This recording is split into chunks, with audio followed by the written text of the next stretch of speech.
بسم اللہ الرحمن الرحیم۔ سورہ رحمان میں 4 عجیب حقائق جو آپ نے کبھی نہیں سنے ہوں گے۔ مکمل تفصیلات جاننے کے لیے ویڈیو کو آخر تک دیکھیں۔ ناظرین، آپ نے سنا ہوگا کہ آپ صلی اللہ علیہ وسلم نے سورہ رحمان کے بارے میں فرمایا ہے کہ سورہ رحمان عروس القرآن ہے، یعنی سورہ رحمان قرآن کی دلہن ہے۔ جیسے دلہن کو آپ خوشنما لباس پہناتے ہیں اور اس کو زیور پہناتے ہیں، یعنی آپ دلہن کو جس طریقے سے سجاتے ہیں، اللہ تعالیٰ نے ایک سورت قرآن مجید میں یہ ایسی رکھی ہے جسے خوب سجایا ہے۔ اس میں الفاظ کا در و بست اس کا اپنا ایک سر ہے۔ یہ اللہ تعالیٰ کے قرآن ہے، انتہائی خوبصورت، اور مصر کے قرآن انتہائی دل پسند ہیں، جس طرح قرآن کے قرآن کو انہوں نے واضح کیا ہے۔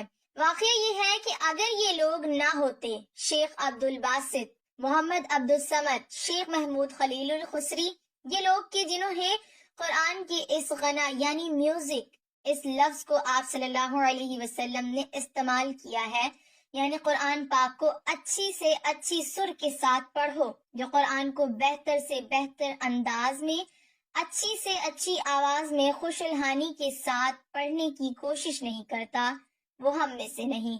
بلکہ ایک مرتبہ آپ صلی اللہ علیہ وسلم رات کے وقت اپنے ساتھیوں کے ساتھ حالات معلوم کرنے کے لیے گشت کر رہے تھے۔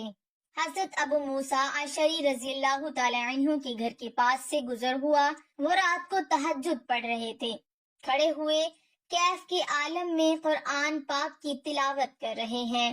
آپ صلی اللہ علیہ وسلم کو ان کی قرات بہت پسند آئی، کافی دیر تک وہاں کھڑے سنتے رہے۔ اب انہیں کیا پتا کون سن رہا ہے، وہ اپنی کیفیت میں نماز میں تہجد میں قرآن کی تلاوت کر رہے تھے، اور ظاہر بات ہے کہ ان کے گھر اینکڑوں میں بنے ہوئے نہیں تھے، ایک کمرہ، ایک حجرہ، ایسے ہی تو گھر تھے صحابہ کے، لہٰذا آپ صلی اللہ علیہ وسلم پاس سے گزرے، آواز آئی، کافی دیر سنتے رہے۔ اس کے بعد آپ صلی اللہ علیہ وسلم تشریف لے گئے۔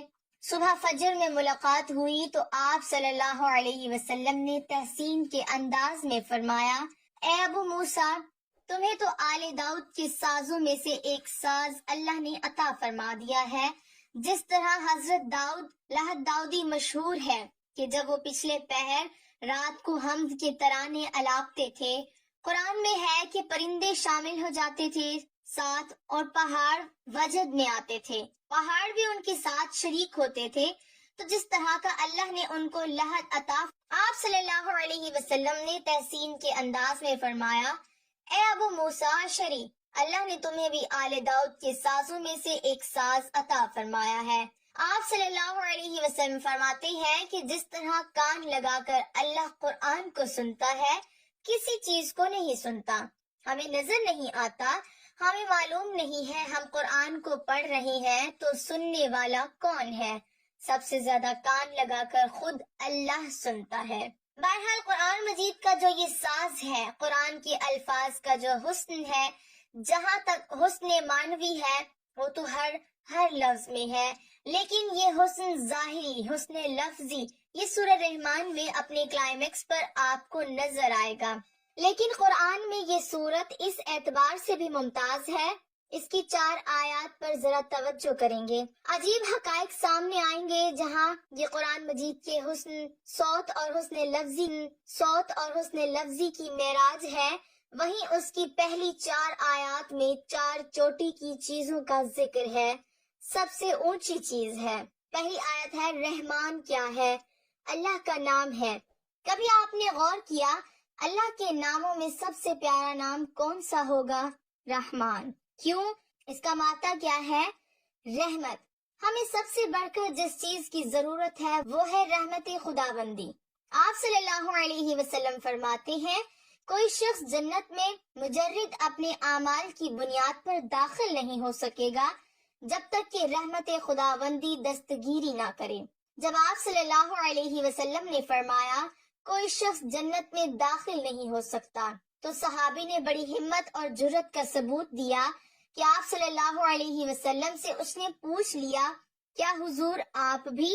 آپ صلی اللہ علیہ وسلم نے فرمایا، ہاں میں بھی۔ آپ اندازہ کیجئے کہ اگر حضرت محمد صلی اللہ علیہ وسلم بھی رحمت خداوندی کی ضرورت مند ہوں تو ہماری تو سب سے بڑی ضرورت رحمت خداوندی ہے۔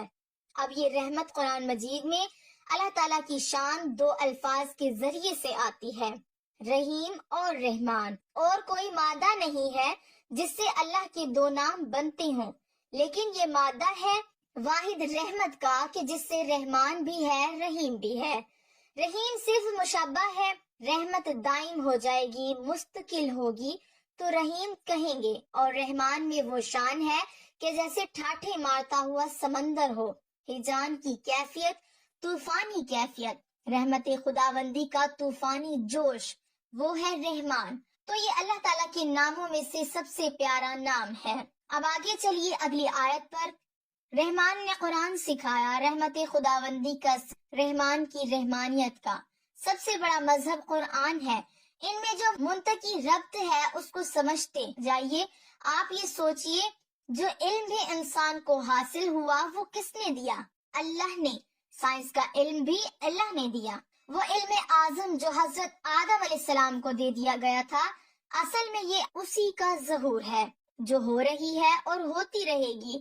اور جو دوسرے علم ہیں وہ کس نے دیے؟ اللہ نے ہی دیے۔ مخلوق میں سے کوئی اللہ کے علم میں سے کسی شے کا احاطہ نہیں کر سکتا مگر وہ جتنا اللہ دینا چاہے۔ لیکن یہ کہ تمام علوم میں چوٹی کا علم قرآن ہے۔ اللہ کے ناموں میں چوٹی کا نام رحمان۔ اللہ نے جو کچھ انسان کو سکھایا اس میں چوٹی کا علم قرآن کو پیدا فرمایا۔ اب اگلی آیت میں یہ بتایا گیا ہے کہ حیوانات کو کس نے پیدا فرمایا، آسمان کس نے پیدا کیے، زمین، فرشتے کس نے پیدا کیے، یعنی کس نے پیدا کیے، یعنی خلق الانسان، اس کی تمام مخلوقات میں اس کی تخلیق کی معراج، اس کے تخلیق کا نقطہ عروج انسان ہے۔ یہ ہے کہ جو مزدود ملائک بنا ہے۔ تو تخلیق میں سب سے اونچی تخلیق انسان کی ہے، علموں میں سب سے اونچا علم قرآن کا، اللہ کے ناموں میں سب سے اونچا نام رحمان کا ہے۔ ناظرین، ویڈیو پسند آئے تو لائک ضرور کیجیے گا۔ اللہ تعالی ہم سب کا حامی و ناصر ہو، آمین۔